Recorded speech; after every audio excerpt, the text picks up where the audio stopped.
¿Qué tal, señores? Bienvenidos a la hora del aula de la experiencia. Hoy ofrecemos el último programa de este curso. En esta ocasión es el turno del profesor Cristóbal García, especialista en historia contemporánea. Pondrá el foco en la Huelva de la Segunda República.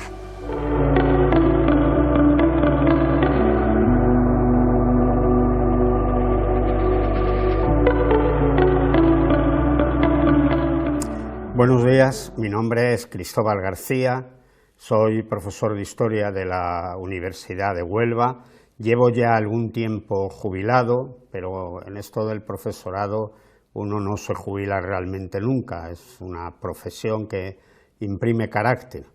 Y voy a impartir hoy la clase, voy a hablar de la Segunda República en Huelva. Era un tema que estaba incorporado en el programa de Historia del aula de la experiencia de años anteriores, pero como estos dos últimos años, por la epidemia que estamos padeciendo todavía, no se ha podido impartir, pues voy a darla hoy, voy a aprovechar para que los dos cursos que no he podido darla, pues la puedan conocer. El tema que voy a explicar es el tema de la Segunda República en Huelva y voy a dedicar una especial atención a el tema de la minería, para darle continuidad al tema que la profesora María Antonia Peña dio sobre la minería en Huelva en el siglo XIX. Yo voy a contar algunas de las cosas que pasan en el siglo XX. Bueno, todo el mundo recuerda, prácticamente todo el mundo, de las fechas históricas que todos tenemos en la cabeza. Una de ellas es la del 14 de abril de 1931, que se proclama la Segunda República. Y en Huelva se proclamó, como en el resto de España, por la tarde, ese día, la Segunda República. Pero para llegar a este punto habían pasado anteriormente cosas que es necesario explicar, porque justifican esa proclamación de la Segunda República. Me refiero al desgaste que venía sufriendo el sistema de la Restauración, es decir, las dos monarquías de los Alfonsos, Alfonso XII y Alfonso XIII, que se había creado un sistema oligárquico que no llegaba a todo el pueblo, con la manipulación de los votos, es decir, un sistema liberal, constitucional, si ustedes quieren, parlamentario, porque había el juego de partidos políticos en el Parlamento, pero sin embargo no había devenido ese sistema de la Restauración en un sistema democrático que hubiera abierto la participación a toda la ciudadanía.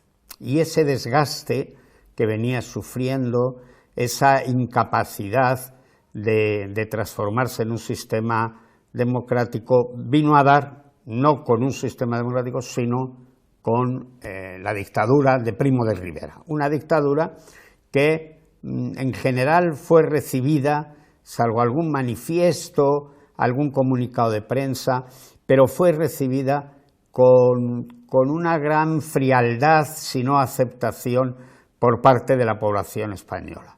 Es decir, los políticos de la Restauración conocían las carencias del sistema, tanto como la incapacidad que tenían para modificarlo, para cambiar el sistema, para que el sistema evolucionara hacia una democracia.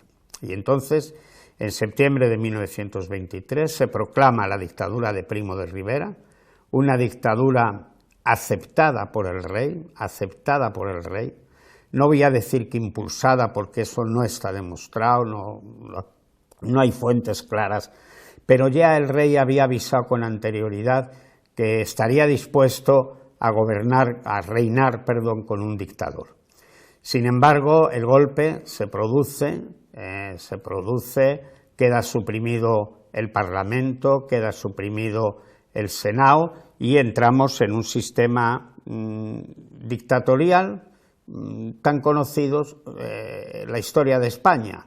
En el siglo XIX, con frecuencia, se habían producido golpes de Estado, pero siempre la legalidad acababa volviendo a los partidos políticos. Por primera vez en España se va a inaugurar en el siglo XX, se va a inaugurar unos golpes de Estado, pero que van a intentar perpetuarse en el poder, quitando la administración de las instituciones del país, quitándosela a los partidos políticos. Fue un golpe, como yo digo ahí, un golpe pretoriano, que da Primo de Rivera, que forma gobierno, primero una época militar y luego una época civil, y ahí tienen la primera imagen, es una imagen, como ven ustedes, muy fuerte, de un general rodeado de militares rigiendo los destinos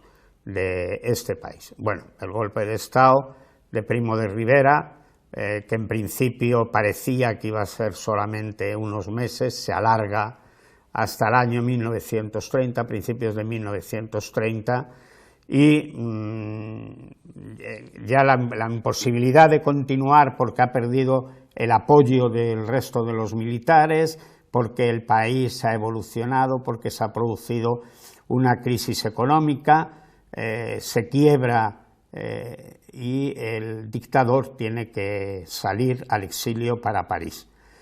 El problema es que Alfonso XIII, al haber apoyado ese golpe, de alguna manera se ha hipotecado con Primo de Rivera y su suerte va a correr pareja con la suerte de esa dictadura, aunque va a tardar todavía poco más de un año en que el rey tenga que marchar de España.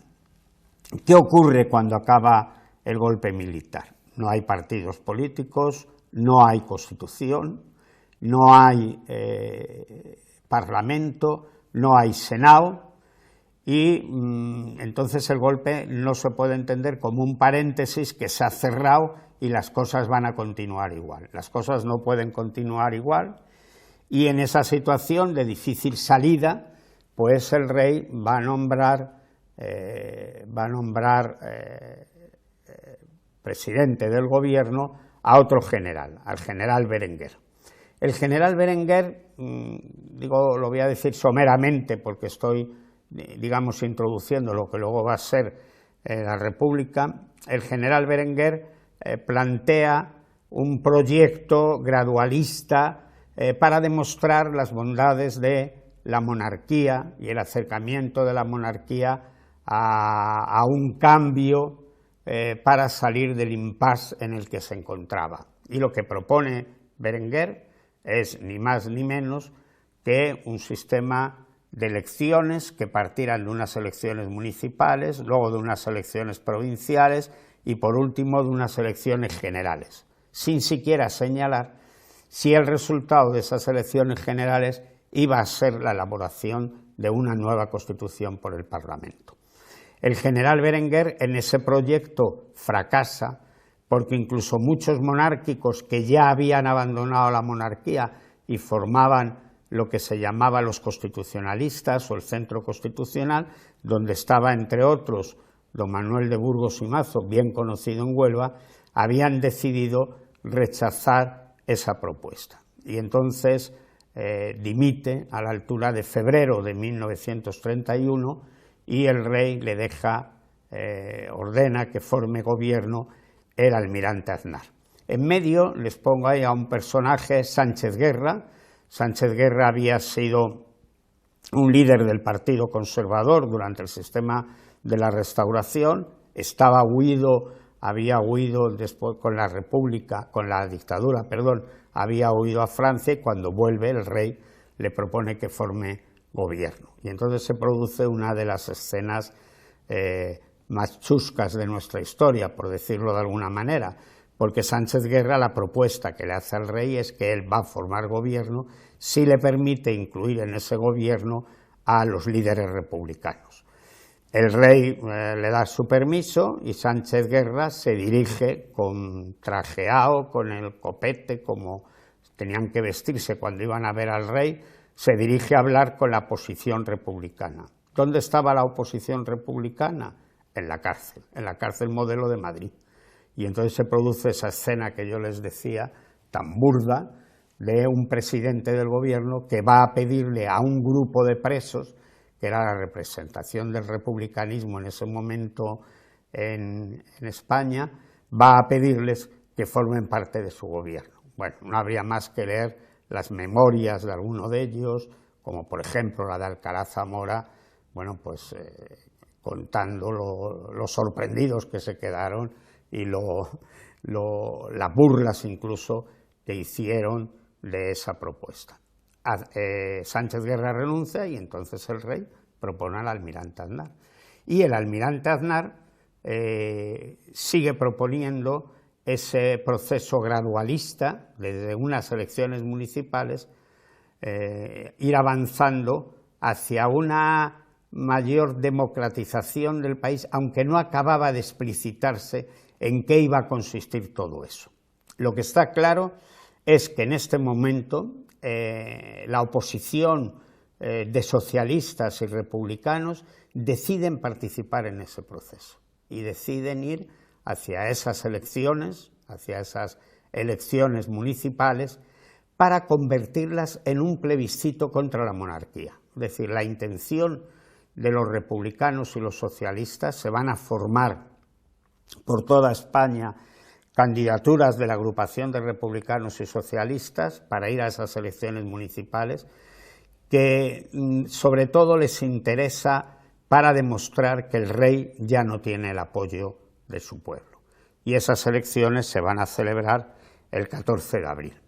Ya en agosto de 1930 se había creado un pacto entre toda la oposición republicana, que se llamó el Pacto de San Sebastián, pues fue una reunión que tiene lugar en la sede del PNV de San Sebastián, donde ya todas las fuerzas antimonárquicas en ese momento deciden que no hay más salida que la República. Y en diciembre de ese mismo año, de 1930, hay una sublevación, la sublevación de Jaca, se subleva una guarnición militar con dos militares, dos oficiales a la cabeza, Galán y García Hernández, también para acabar con la monarquía. Era algo habitual en el siglo XIX los golpes de Estado, y para traer la República también ensayan un golpe de Estado que fracasa y los dos militares serían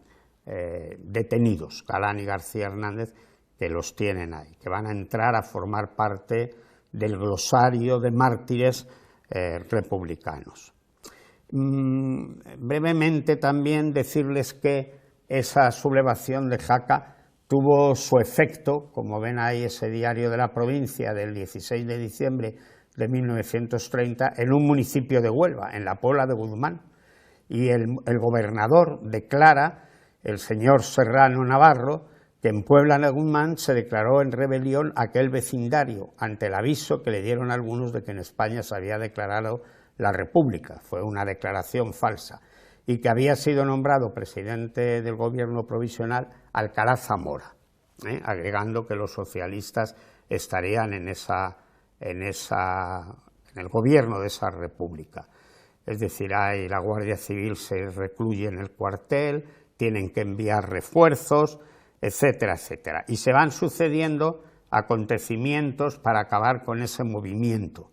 Y en un momento se detienen a tres socialistas importantes que luego tendrán protagonismo en la proclamación de la República en Huelva, que son Florentino Martínez Torner, un catedrático de la Escuela de Magisterio, Antonio Vázquez Limón, abogado, y Ramón González Peña, un dirigente socialista ugetista de Asturias, que había venido a la cuenca minera de Huelva a movilizar, levantar a potenciar el sindicato minero. Y ahí tienen ustedes la relación extensa de detenidos en Puebla de Guzmán que se va extrayendo de la prensa de esos días.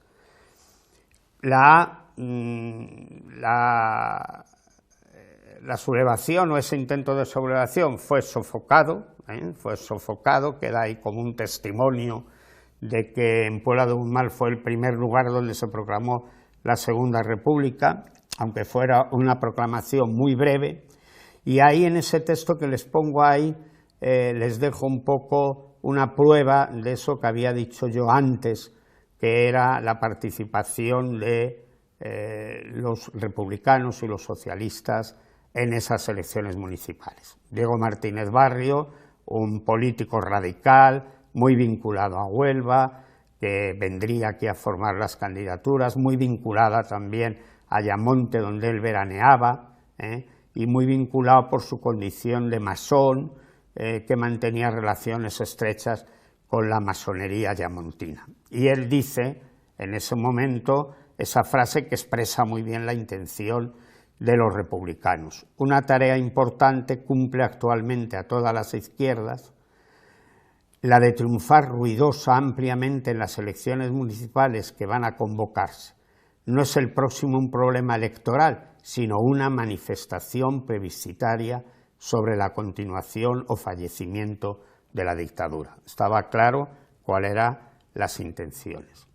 Y efectivamente, las elecciones que se celebran el domingo 12 de abril van a concluir el éxito de las candidaturas republicanos socialistas en las grandes capitales, prácticamente en todas las grandes capitales de España, va a concluir con la proclamación de la República, y tienen ustedes la foto de la Puerta del Sol, donde estaba el edificio ese, que es donde dan las campanadas el día de Nochebuena, donde estaba situado el Ministerio de Interior de la monarquía.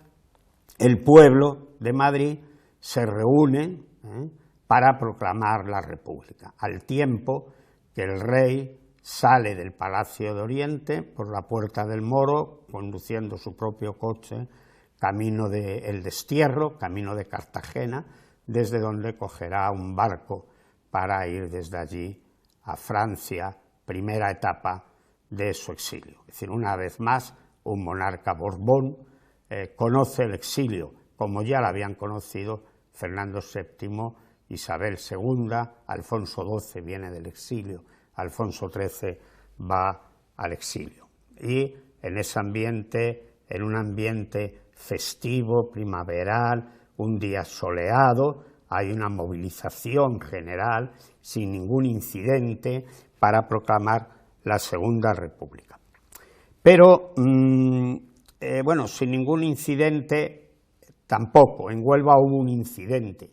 En Huelva el día anterior, cuando se estaban formando piquetes para ir movilizando a los trabajadores de los talleres de Río Tinto para que hicieran huelga, un disparo mata a un chico joven, José Quintero, a la altura de lo que hoy es la Placeta. Lo llevan a la Merced, que era el hospital de beneficencia, y cuando llega a la Merced al poco tiempo fallece. De tal manera que la proclamación de la Segunda República en Huelva tiene un aspecto muy cinematográfico, porque se confunde la manifestación de los ciudadanos que van a proclamar la República, el gobierno civil, y luego irían a la cárcel a liberar a los presos políticos, se confunde con el entierro de ese chico al que le pone la bandera republicana encima del féretro, etcétera. Una estampa, como digo, muy cinematográfica. ¿Qué ocurrió en Huelva capital? Pues ahí tienen ustedes los resultados de esas elecciones. Es decir, se elegían 33 concejales, la Alianza Republicano-Socialista consigue 23, los monárquicos solamente consiguen 3, y el bloque constitucionalista, es decir, un grupo de personajes políticos encabezados por don Manuel de Burgos y Mazo se me ha ido el nombre, por este otro hombre, bueno, ya me vendrá, encabezados por esos grupos, dicen que van a las elecciones, pero que ellos no plantean la venida de la República, sino la necesidad de convocar unas elecciones que den paso a una Constitución. Ese bloque constitucional, que se llama constitucional, ya me acordaba, era Marchena Colombo junto con Burgos y Mazo, consigue 7 diputados, 7 concejales, y los monárquicos consiguen solamente 3, los consiguen en los distritos más ricos de la ciudad, San Francisco y Concepción, y Quintero Báez, el antiguo alcalde de la dictadura de Primo de Rivera, consigue mantener a duras penas su acta de concejal. Antes de que se celebraran las elecciones, bueno, estos son los resultados de las elecciones municipales en los diferentes distritos. Ahí tienen ustedes la nómina de concejales, ahí ven que en el distrito de San Francisco, al final, hay dos monárquicos, Matías Hernández López y Manuel de Mora Romero, que hasta el momento había sido presidente de la gestora de la Diputación, y en el distrito de la Concepción, a duras penas, porque sale él solo, sale Juan Quintero Báez, el último alcalde monárquico. Se formaría el nuevo ayuntamiento y asumiría la alcaldía de ese ayuntamiento don Amós Abrás Gurrea. El Diario de Huelva, la noticia que recoge de esas elecciones municipales está ahí resumida. Afirman que señalan la imposibilidad de contrarrestar la avalancha de los votantes de izquierda que indudablemente iban a los colegios electorales acuciados por un mayor entusiasmo. Es decir, el propio Diario de Huelva reconoce que se estaba viviendo en el ambiente el entusiasmo de los votantes de izquierda. Podemos decir que pocas veces ha discurrido unas elecciones con tanta serenidad como las del domingo pasado. Y las propias manifestaciones del gobierno civil de la monarquía, van también en esa línea. Las elecciones municipales no dan un mayor número de concejales a los concejales de la Alianza Republicano-Socialista, sino en el conjunto de España habían dado un mayor número de concejales a los monárquicos. ¿Por qué? Porque las elecciones se convocan según la ley electoral que había aprobado Antonio Maura en 1907, una ley electoral que establecía en un artículo, el artículo 29, que en el momento en el que una candidatura se presentaba sola, esa candidatura automáticamente era proclamada. Y ciudades, municipios tan importantes como los que ven ustedes ahí, pues no había habido elecciones porque habían salido todos los concejales monárquicos que se habían proclamado. Ustedes imagínense que ese artículo lo que hacía era trasladar la presión al momento de proclamar las candidaturas. Ustedes imagínense cualquier pueblecito de la sierra, bajo el caciquismo, el cacicato de los Sánchez Dal, cualquier pueblecito de la sierra, si se presentaba una candidatura oficial apoyada, oficial digo entre comillas, apoyada por los marqueses de Aracena, ¿quién se iba a atrever a presentar otra candidatura? Estaba condenado a, si era un aparcero, que le quitaran la tierra, a no tener trabajo si era un jornalero, etcétera, etcétera. Por eso esa victoria en el mundo rural prácticamente no se tiene en cuenta. Ya veremos luego el propio conde de Romanones, que fue la última persona que se quedó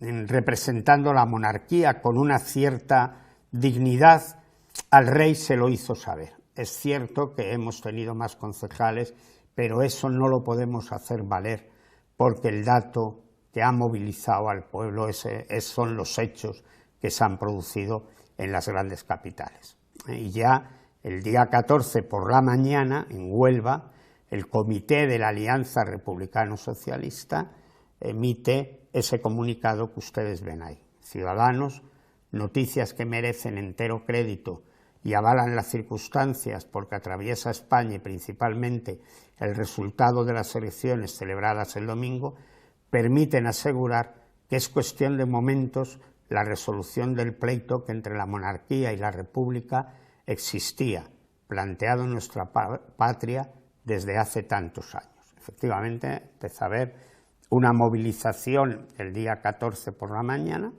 de votantes de las candidaturas republicanas socialistas que se empiezan a manifestar desde Madrid, Eibar, que es el primer lugar donde se proclama la república, en las grandes ciudades, y en Huelva también ese ambiente empieza a crecer desde la mañana del día 14.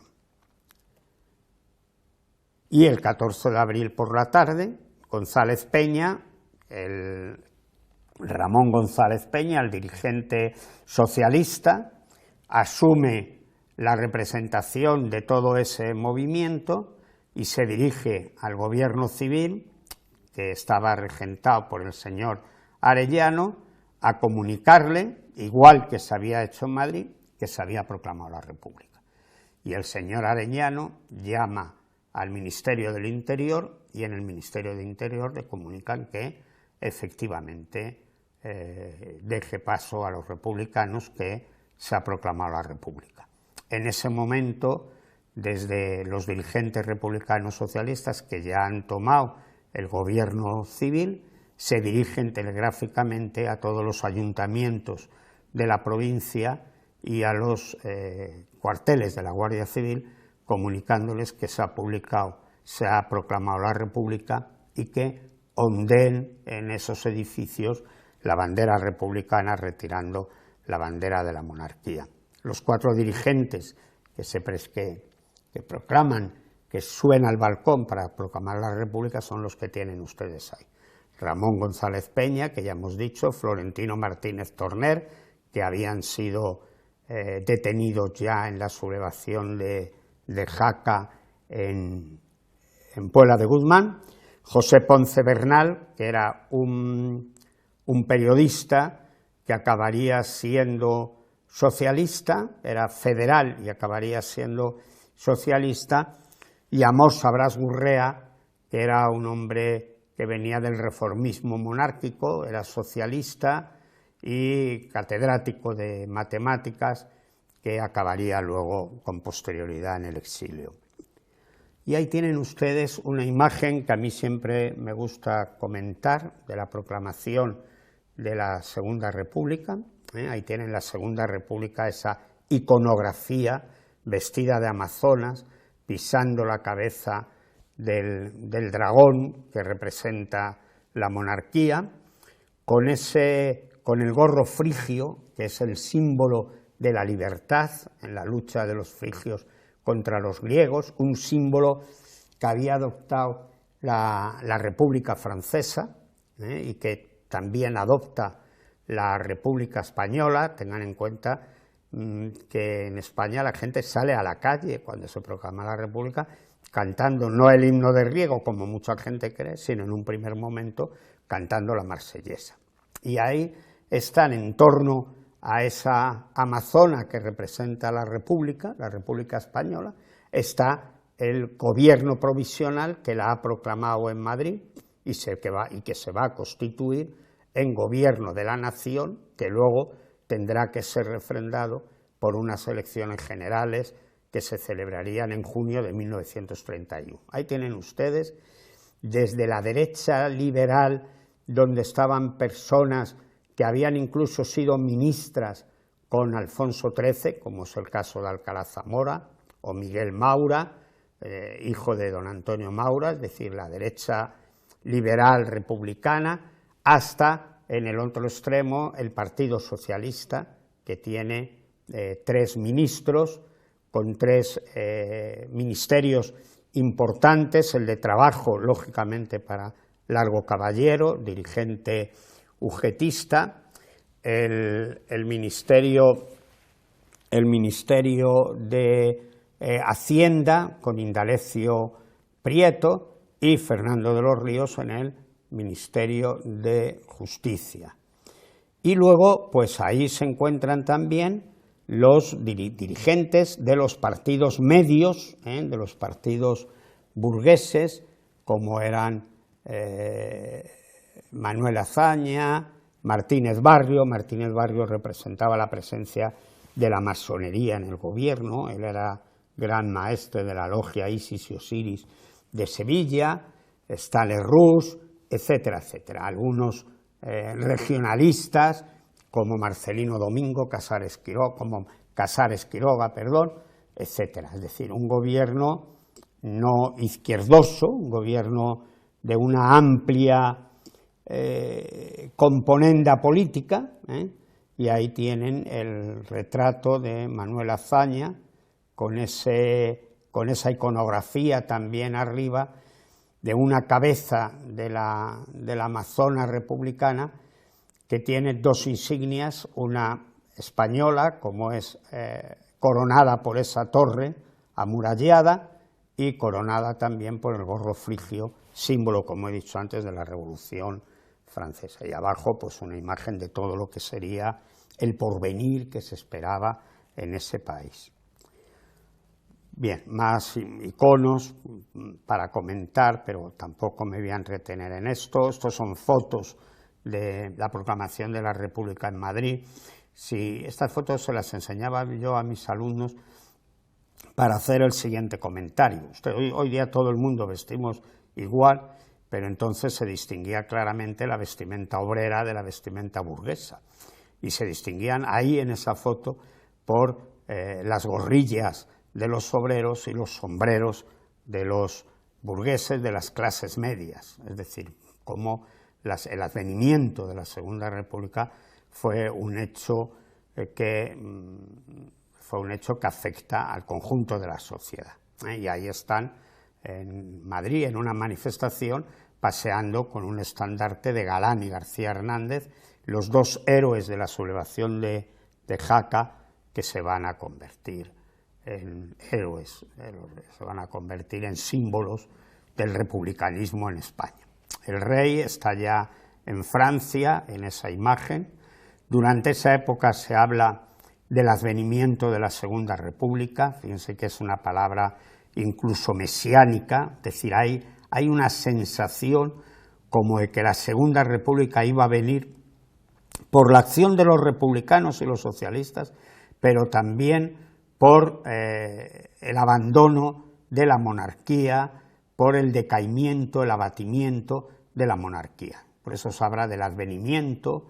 La República ha venido como si hubiera caído un meteorito, la República ha venido y nadie sabe cómo ha sido, ha caído como un fruto maduro. Es decir, todos son ejemplos que se van poniendo en la prensa de la época sobre la llegada de la República. El cambio fue un cambio pacífico, como hemos dicho, pero fue radical. Tan radical que, no habiendo sido una revolución, fue entendida por mucha gente como una revolución. No fue una revolución ni por su origen, no hubo un levantamiento popular, fue unas elecciones municipales, algo inédito en la historia, y tampoco por los cambios, es decir, así como los dos grandes modelos revolucionarios hasta este momento que había, era la Revolución Francesa y la Revolución bolchevique, esas dos revoluciones acaban con los dirigentes anteriores, incluso son aguillotinados o fusilados, y los medios de producción les son arrebatados y pasan al pueblo, que se va a gestionar de maneras diferentes y con diferentes éxitos, pero sin entrar ahí, simplemente para señalar que en España no se produjeron esos cambios. España se va a encontrar con dos problemas externos, o yo voy a hacer referencia a dos problemas externos fundamentales. En primer lugar, se está produciendo en toda Europa un retroceso de la democracia y el avance de los totalitarismos de entreguerra. Es decir, estamos ya no en víspera, pero en la antevíspera de lo que luego sería la Segunda Guerra Mundial, por el crecimiento de los fascismos en Alemania y en Italia, pero no solo en Alemania y en Italia, sino que hay también movimientos totalitaristas nazis en prácticamente toda Europa, desde luego en Francia, Inglaterra, también los había. Y el segundo hándicap con el que se va a encontrar la República Española, que a veces es olvidado, es por la crisis económica que se va a producir en toda Europa y en España como reflejo del crack del 29, que ha tenido lugar en Estados Unidos. ¿Cuáles son las consecuencias? Y voy a entrar ya en los aspectos económicos. Pues ahí lo tienen reflejado en ese gráfico, es decir, se produce una caída de la exportación y una caída de la importación desde 1931 hasta 1935. Son datos sacados de unas estadísticas oficiales, era elaborado el gráfico a partir de los datos de Palafox, un historiador de historia económica en España. Yo hice el trabajo de mirar en el puerto de Huelva, que vienen por años señaladas cuáles eran las importaciones de todos los productos y las exportaciones de todos los productos, y como ven ustedes, me dan un gráfico muy parecido al que vimos anteriormente, a lo que ocurre en toda España. Es decir, se ha producido el crack del 29, ha producido una caída de la importación y de la exportación, es decir, podemos decir, se ha producido una caída o el comercio exterior viene a ser cero durante estos años. Por lo tanto, va a coincidir la Segunda República con una época que va a impedir el desarrollo económico, va a condicionar mucho el desarrollo económico. Haremos referencia a Huelva de eso. Ya en el año 20 hubo una huelga durísima de los trabajadores de la cuenca minera, con 11.000 mineros, por motivos laborales. Se había producido esa caída de la exportación con el fin de la guerra y había respondido a eso la Rio Tinto Company, me voy a referir a la Rio Tinto Company, que es la empresa más potente de la cuenca minera, había respondido reduciendo los costes laborales. Es decir, a partir de 1919 se frena la producción para evitar la caída de los precios, es decir, las minas están produciendo menos.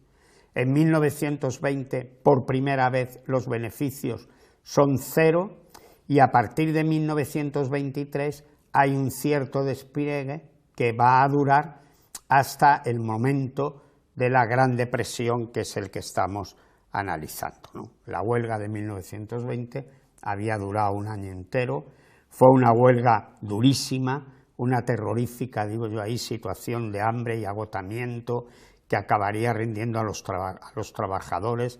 Habría que acoger temporalmente a niños de los huelguistas, hasta 3.000, muchos de ellos son recogidos en este local, en el Hotel Colón, para poder darles de comer, porque no podían comer en la cuenca minera, y un enviado de la compañía minera, Sir William, hace un balance, que le habían enviado para que hiciera un balance de los efectos de esa huelga, que dura un año prácticamente, y él resume diciendo que está provocada por la conflictividad laboral, las afiliaciones sindicales, la xenofobia frente a los ingleses por la opresión colonial que están ejerciendo, que ha generado un sentimiento antibritánico en los trabajadores españoles, y por último la presencia de un director, Mr. Walter Browning, del que lo dice todo este texto que extraje del periódico El Socialista del 30 del 6 del año 20. La verdadera causa de la huelga es la conducta del director, que es un negrero de Indias, apaleador de esclavos, desde 1912 está desarrollando una política canibalesca, antisocial y bárbara. En fin, obreros represaliados, 2.500 a 3.000, muchos emigraron, se desmantela la organización sindical, y esa es una foto muy vieja, muy estropeada, de septiembre de 1920, con los hijos de los mineros de la provincia de Huelva comiendo en la Casa del Pueblo de Madrid. Es una foto que está muy deteriorada, pero a mí me gusta enseñarla porque en ese gesto de solidaridad los socialistas y la UGT llevaron también a Madrid a esos niños. Bueno, la cuenca minera tenía los afiliados a la minería, representaban casi la mitad de los afiliados de la UGT de toda España, había 13.581 afiliados a la UGT. Del año 31 al 47 nos habíamos quedado en la Gran Depresión, no se conocieron objetivos y no se conocieron beneficios, y el objetivo principal era evitar pérdidas. La Rio Tinto Company empezó a considerar sus minas de España como una parte de todo lo que tenía y no como el yacimiento por excelencia, no como la joya de la corona que había sido antes, según un texto de una compañera, Dolores Ferrero, profesora también jubilada, que ha estudiado muy bien esta época. Y las minas pequeñas, pues ocurría lo mismo. En Tarsis, la Sociedad de Francesas de Piritas de Huelva de Perrunal, la compañía de Buitrón, Sotiel Coronada, la Torerera.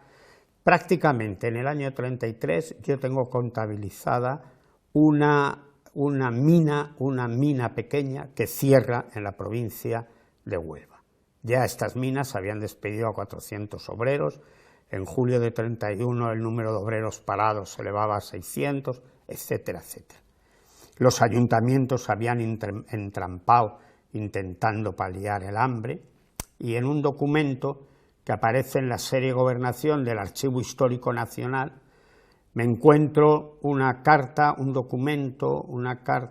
del Ayuntamiento de Calañas que presenta la dimisión en pleno con motivo de no poder solucionar la crisis del trabajo allí existente. Es decir, el Ayuntamiento ya se siente incapaz, porque no llega dinero. Necesitan dinero para emplear a la gente, para hacer el camino que va al cementerio, despejar la entrada del pueblo, etcétera, etcétera. Y esa falta de dinero está produciendo una hambruna muy importante en esas minas pequeñas. Es decir, no hay que perder de vista que la República se proclama en esta situación de crisis económica, lo que va a hacerla indudablemente más vulnerable. La situación del cerro era similar y los efectos sociales de la crisis pues se pueden deducir, es decir, no existía la alternativa agraria en el Andévalo, el gobierno republicano tiene que renunciar a una política expansionista en lo económico a causa de la gravedad de la crisis, el dinero para obras públicas llegaba tarde, ya lo he dicho antes, y con cuentagotas, y las minas pequeñas cerraban y sus hombres parados. Minas cerradas, hombres parados. Este texto que les pongo ahí es un informe de la Cámara de Comercio que envía a Madrid, firmado por Juan Mascarós, antes de haberse proclamado el 29 de 7 del 31, con la República ya proclamada, en el que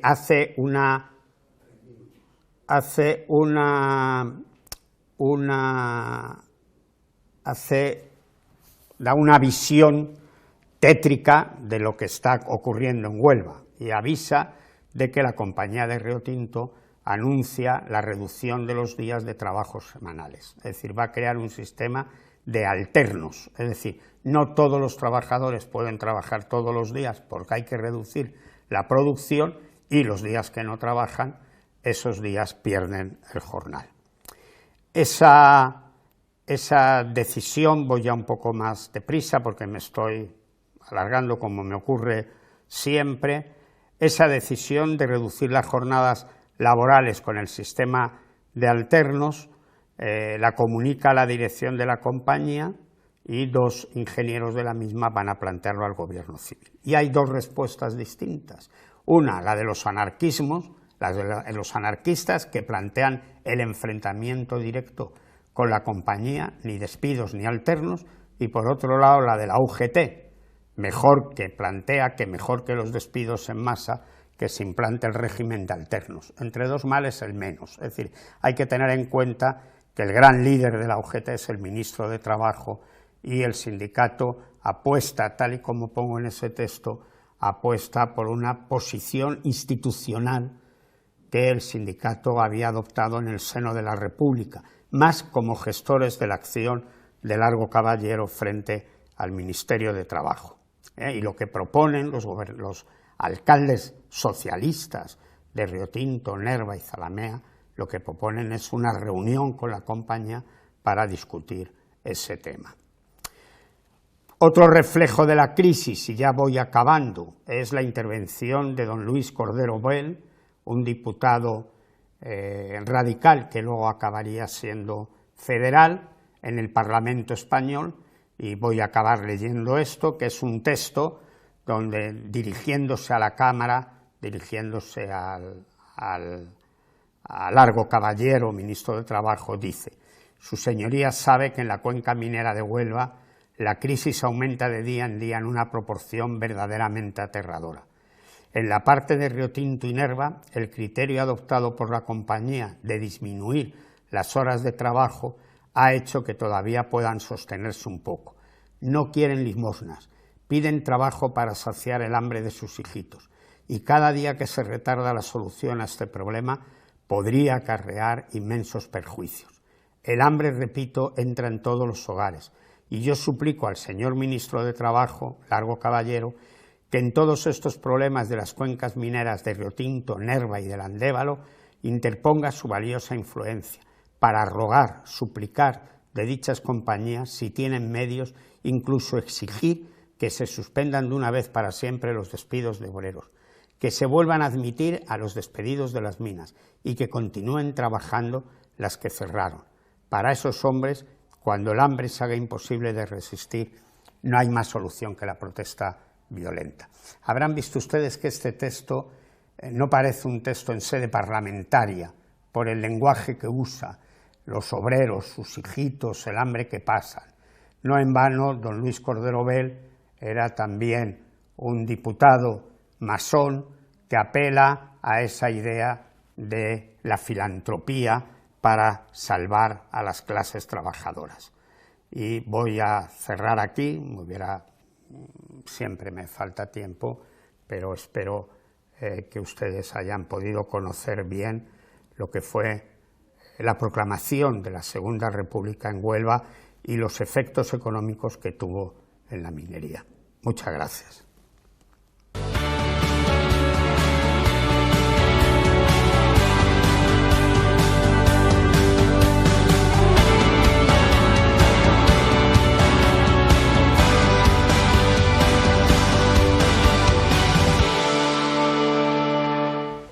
Hoy ponemos el punto y final a una temporada cargada de conocimiento. Ha sido un auténtico placer para la televisión municipal tener la oportunidad de colaborar con el Aula de la Experiencia en un año tan sensible en el que no ha habido clases presenciales por culpa de la pandemia.